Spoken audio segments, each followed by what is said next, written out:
अगर आप ख्वार होना चाहते हैं या आप टाइम वेस्ट करना चाहते हैं तो आप टर्की आ जाएं। मरहबा, कैसे हैं व्यूअर्स। ये लफ्ज़ जो स्टार्टिंग में बोले गए हैं ये क्यों बोले गए हैं, तो मैं इसकी आपको रीज़न बताती हूँ।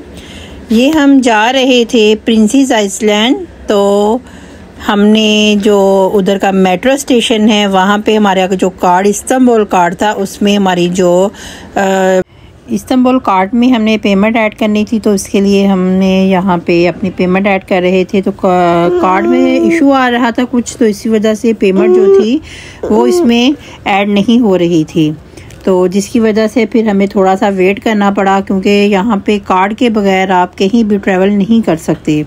तो इसलिए फिर हमने काफ़ी कोशिश के बाद तो हमने फिर इसमें जो पैसे थे वो अपने ऐड कर ही लिए, तो अपनी जो कार्ड था उसमें जो रीन्यू पैसे वो कर ही लिए। पैसे थे वो इसमें अकाउंट हो ही गए, तो हमने इसमें चार्ज किए अपने पैसे कार्ड में, इस्तांबुल कार्ड में। ये एक तो फैसिलिटीज़ के हवाले से देखा जाए तो टर्की की बहुत ही अच्छी फैसिलिटीज़ हैं कि हमने जो भी कहीं घूमना फिरना हो तो 1 पर्सन में हम 10 रुपीज़ में हम मीन्स के एक राउंड में हम पूरा दिन भी अगर घूमना चाहें तो 10 जो लीरा होता है उसमें हम घूम सकते हैं। तो ऐसे ही फिर हमने भी इधर आए और इधर आके हमने अपना जो कार्ड उसमें पैसे चार्ज किए, और फिर इसमें हमने क्योंकि प्रिंसेस आइसलैंड जाना था वो काफ़ी दूर था इस्तांबुल, यानी कि जहाँ पे हमारा स्टे है, जहाँ पे हम रहते हैं, हम एक्सराय में रहते हैं, तो एक्सराय से फिर काफ़ी दूर है, तकरीबन 4 और 5 जो है जजीरे वो होते हैं, जो जिसको हमने अपना अराउंड को कहते कि फिल करके तो फिर हमने उधर जाना होता है।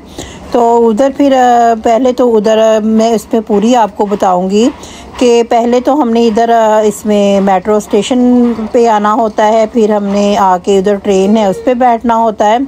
उसके बाद जाके फिर हमने वो काफ़ी तकरीबन आधे घंटे के बाद वो हमें उधर पहुंचाएगी, तो फिर उधर से हमने फेरी में जाना होता है। तो फेरी में जाके तो फिर उधर से हम जो प्रिंसेस आइसलैंड है वहाँ पे हम जा सकते हैं। तो आज का जो मेरा टॉपिक है वो यही है कि अगर आप ख्वार होना चाहते हैं, अगर आप अपना टाइम वेस्ट करना चाहते हैं तो आप टर्की में आ जाएं। ये क्यों आ जाएं, वो इसलिए मैं कह रही हूँ क्योंकि पहले इनका जो रूल था वो ये था कि जब कोई टूरिस्ट भी आता था तो वो अगर आके यहाँ पे वो रहना चाहता था तो वो अपना जो TRC था वो अप्लाई कर सकता था। लेकिन अब इनका ये रूल उन्होंने बिल्कुल ख़त्म कर दिया है, और काफ़ी लोग जो आते हैं वो अपनी TRC अप्लाई करते हैं, लेकिन उनकी 26 डेज़ के बाद उनका जो उसका जो रिस्पॉन्स आता है वो बिल्कुल नेगेटिव में आता है, और वो उनकी जो TRC है वो रिजेक्ट हो जाती है। और इस वजह से वो ये जो उनकी गवर्नमेंट है वो बिल्कुल भी TRC उनको नहीं दे रही। तो इसलिए आपने जिसने भी टर्की में आना है तो सोच समझ के आएँ, और और TRC के हवाले से अगर आप रहने के हवाले से आ रहे हैं तो बिल्कुल भी ये सोच के मत आएँ कि हमें वहाँ पे जाके टूरिस्ट के वीज़े पे हमें वहाँ पे TRC मिल जाएगी, क्योंकि टूरिस्ट वीज़े पे आपको TRC नहीं मिल सकती। एक बात क्लियर होगी। अब दूसरी बात, TRC कैसे मिल सकती है और हम कौन सा वीज़ा अप्लाई करें। तो TRC के लिए आपको या तो बिज़नेस वीज़ा अप्लाई करना पड़ेगा, या तो फिर आपको यहाँ पे जो प्रॉपर्टी है वो आपको परचेज़ करनी पड़ेगी। मैं अपनी हर वीडियो में ये इन्फॉर्मेशन दे रही हूँ ताकि किसी ने भी टर्की में आना है तो उसको ये नॉलेज होनी चाहिए, उसको पता होना चाहिए कि आप अगर इधर आते हैं आपका टाइम वेस्ट किए बगैर आप अपने जो रूल्स हैं इन रूल्स को फॉलो करते हुए आप यहाँ पे आप TRC अप्लाई कर सकें। तो जो प्रॉपर्टी है पहले तो उन्होंने $75,000 में इन्होंने प्रॉपर्टी का ये रूल निकाला था, लेकिन अब इनका ये रूल भी चेंज हो गया है। ये अब आप 2 लाख जो डॉलर्स हैं उसमें आप प्रॉपर्टी जो है वो परचेज़ करके तो फिर उसके बाद आप यहाँ की प्रॉपर्टी ख़रीद के तो उसके बाद आपको ये TRC 3 मंथ में आपको ये TRC दे देंगे। तो जब ये आपको TRC प्रोवाइड हो जाएगी तो फिर आप इधर रह सकेंगे। दूसरा, आप स्टडी वीज़े पे भी आके इधर TRC ले सकते हैं, बिज़नेस वीज़े पे भी ले सकते हैं। तो इसीलिए जो कोई टूरिस्ट वीज़े पे आके यहाँ पे TRC अप्लाई करने का सोच रहा है या करना चाहता है तो वो अपने ख्याल से और दिमाग से बिल्कुल ये बात निकाल दे कि TRC टूरिस्ट वीज़े पे बिल्कुल भी नहीं मिल रही।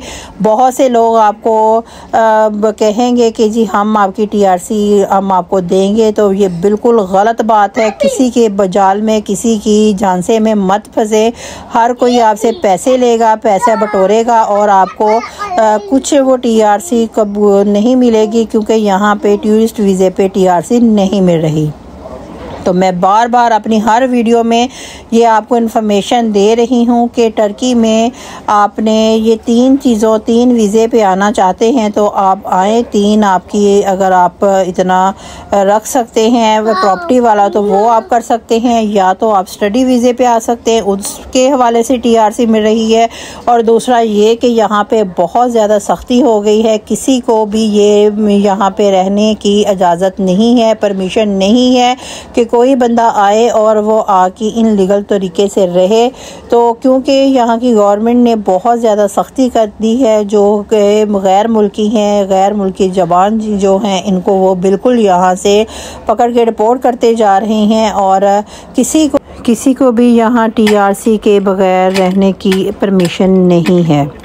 तो इसीलिए आप जो भी आएँ सोच समझ के आएँ। अगर आप ख्वार होना चाहते हैं, अगर आप यहाँ पे आके अपना टाइम वेस्ट करना चाहते हैं तो फिर आप आ सकते हैं। दूसरा, यहाँ काम के हवाले से देखा जाए तो काम के हवाले से यहाँ पे कोई कमी नहीं है। काम आपको यहाँ पे क्योंकि जो है टेक्सटाइल्स वगैरह का काफ़ी ज़्यादा वर्क यहाँ पे है और भी काम की काफ़ी ज़्यादा अपॉर्चुनिटी है जो कि आपको मिल सकती है और सैलरीज़ भी अच्छी है। तकरीबन 20,000 लीरा यहाँ पे अच्छे जो वर्कर हैं उनकी ये सैलरी यहाँ पे अवेलेबल है। तो इसलिए आपसे रिक्वेस्ट है कि जो कोई भी आना चाहता है, अब मेरी इस वीडियो जिस तक पहुँचती है तो इस वीडियो को नेक्स्ट भी फैलाएं। और जो चैनल पे न्यू हैं, पहली बार आए हैं, तो चैनल को सब्सक्राइब करें और वीडियो को लाइक करें और शेयर करें ताकि किसी का भला हो सके। जो कोई टर्की आना चाहता है तो वो अच्छा डिसीजन लेके आए। तो फिर मिलेंगे अच्छी सी